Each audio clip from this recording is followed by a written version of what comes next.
Good morning, good morning, good morning! Tara na't mag-umpisa! Ano pang inaantay nyo?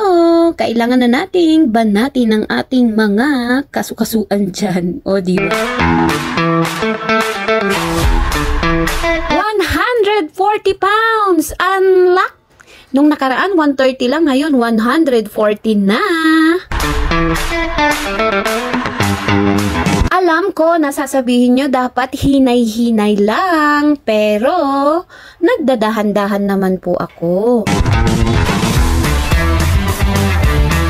Sinusubukan ko muna kung kaya ko na. Pagkatapos, tsaka ko na siya itinutuloy.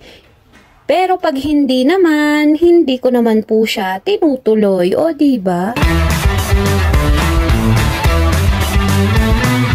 Pakiramdaman ko din po ang aking katawan. Kung hindi kaya, hindi. Pero kung kaya, ay natutuwa ako.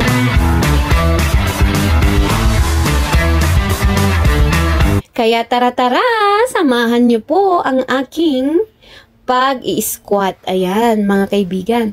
140 pounds na po ang aking nabuhat. Ayan siya mga kaibigan, o, diba? Halatang nahihirapan, pero kinakaya.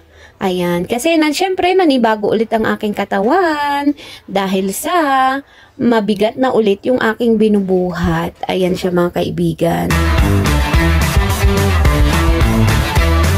Hindi naman po pwede na kahit hindi kaya ay kinakaya dahil magkaka-injury naman po tayo. Kaya ingat-ingat po talaga sa mga katulad kong nag-gym.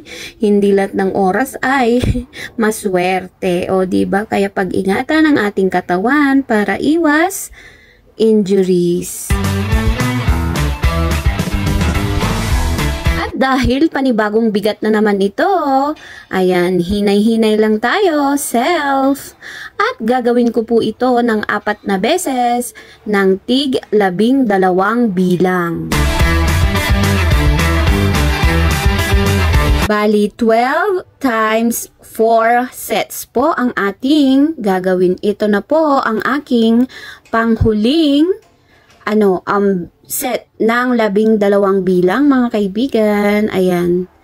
Hinay-hinay lang, Lorena. O, kita nyo, hindi po siya mabilis kasi dapat, pag mabigat po ang binubuhat, dahan-dahan lang. O, diba? Nag-a-adjust pa kasi ang aking katawan sa bigat ng aking binubuhat, mga kaibigan. Kaya, maraming salamat sa inyong laging pagsubaybay. Good morning, good morning, good morning. 10:00 na. Mag-exercise na rin po kayo kahit sa bahay lang. Magwalis na lang ng bakuran kung hindi kaya magbuhat.